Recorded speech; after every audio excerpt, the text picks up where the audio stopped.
को 2010 से लेकर के 25 तक मैंने बहुत दवाइयां खाई। मेरे घुटने की प्रॉब्लम थी, वहाँ उन्होंने पानी को नहीं निकाला था घुटने को, फिर वो दर्द ठीक नहीं हुई। और उसके बाद लगातार मैं दवाइयां खाते हुई उससे मुझे ऐसा हो गया जैसे मेरी हड्डियां बिल्कुल ही कमजोर हो गई हैं। अब पता नहीं मैं जी भी पाऊंगी नहीं जी पाऊंगी, क्योंकि फिर एक बाजू मेरा चलता था।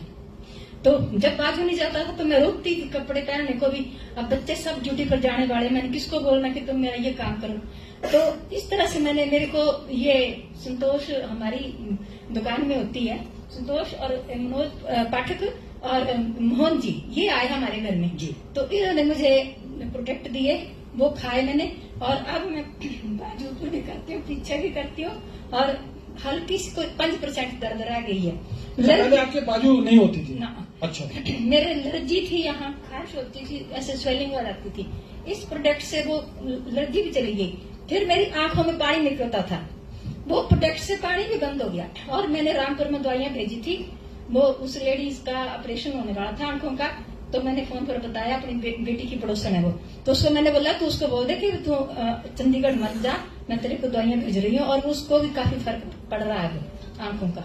तो बेटी को भी काफी, बेटी का भी एक दिन स्वप्न मुझे फोन आया, कहती मम्मी मेरे तो बाजू सुन्न हो गया, मैं तो उठ ही नहीं सकती बिस्तर से। मैंने कहा क्या हुआ? फिर मैंने नोज सर को बोला और मोहन को बोला, फिर उन्होंने दवाइयां भेजी उसको। पहले तो मैं लेके गई दवा, तो फिर दवाई इसमें भेजी पोस्ट ऑफिस से।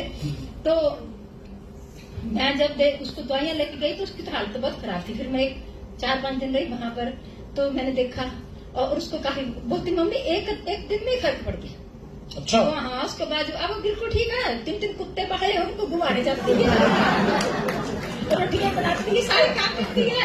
अच्छा, अब आप अपने बारे में बताओ, आपको कैसा फील होता है? मुझे तो जैसे मुझे असल में मैं जैसे नर्क में जी रही थी, क्योंकि मेरे 18 फ्रैक्चर हुए मेरी बॉडी में। जी। पहले मुझे ना 19 साल की उम्र में कैंसर, हड्डियों में कैंसर हो गया था, फर्स्ट फेज थी। अच्छा। फिर वो मेरा काफी इलाज हुआ, कितने इंजेक्शन लगते थे, मैं बेहोश रहती थी, पड़ी रहती थी बिस्तर पर।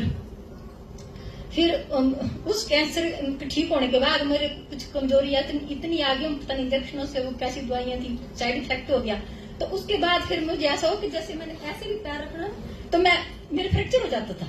हाथ में फ्रैक्चर, 18 फ्रैक्चर हुए, परंतु अगर एक हाथ में होना तो मैंने एक दूसरे से काम करना, और इसमें राइट में होना तो लेफ्ट से काम करना। फिर प्रिंसिपल ने बोलना, मैं टीचर थी, तो उन्होंने बोलना कि क्लास जरूर संभालनी है आपने, क्लास में बैठे रहो, पढ़ाओ मत, लेकिन बैठे रहो आप बस, ताकि बच्चे जो आप शरारत न करें। तो इस तरह से मैं जीवन मेरा बड़ा मुश्किल से कटा, बड़ी मतलब तंगी में रही। मैं ऐसे कमी भगवान ने मुझे कोई नहीं थी पैसे की, जी जी जी, बहुत कुछ था, इतनी मतलब इतना था कि मैं इसके काबिल नहीं थी, परंतु मुझे शारीरिक सुख बिल्कुल नहीं था।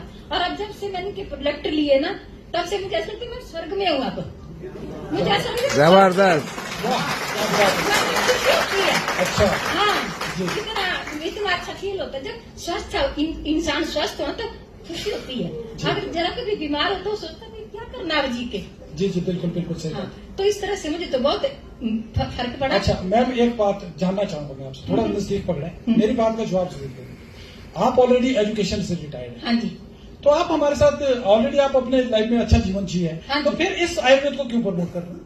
मैं इनकी सबकी वजह से मैं बोलती मैं काम करूंगी। मेरा जब मैं खुद ठीक हो गई ना, तो मैंने कहा अगर मैं ठीक होगी तो बहुत भले का काम है।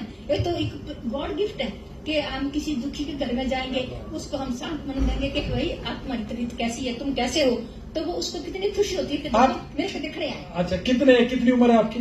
मेरी 76वां जा रहा है। 76 साल। ओके, और आज कैसा फील करते हैं आप? मैं लोगों को भी बोलती हूँ, मैं अभी कांगड़े की दवाई देती हुई है। अच्छा, नहीं थोड़ा नजदीक ताकि ये लोग सुने। हाँ। मेरा मकसद है कि सबको समझ आए कि क्या है। मैंने कांगड़ा की भी दवाई भेजी, मेरी वहाँ सिस्टर को गठिया है, उसकी भेजी हुई है वहाँ पर। तो क्योंकि वो बोल रहे थे कि भाई हम यहाँ मिलने आते हैं डॉक्टर साहब से, मैंने कहा नहीं यहाँ नहीं आना, हम आपको सिर्फ दवाइयाँ भेजेंगे। तो इस तरह से मैं रिश्तेदारों की बहुत, अभी तो मुझे टाइम नहीं लग रहा, अभी थोड़े दिन हुए मुझे इस संस्था में आए हुए। फिर मैं जब थोड़ा गर्मी का मौसम आ गया फिर तो मैं जाऊंगी ना उनको बांटने दवाइयाँ। इस कंपनी में काम भी करती हूँ और तुम ले लो मेरे से। अब मैंने यही काम करना, मुझे अच्छा लगता है। एक बार जोर से बोलना तो आंटी, क्या बोला आपने? मुझे ये काम अच्छा लगता है, इसमें सेवा भाव है। भगवान, क्योंकि आत्मा सब परमात्मा, ये शरीर जो है ना, कहते हैं ना कि ये शरीर जो है पंच तत्वों का बड़ा शरीर है, ये मिट्टी से बना, मिट्टी में मिल जाएगा। लेकिन जो हम अच्छे काम करेंगे वो हमारे साथ जाएंगे, वो हमारे साथ जाएंगे। तो इस करके मैं ये काम करना चाहती हूँ।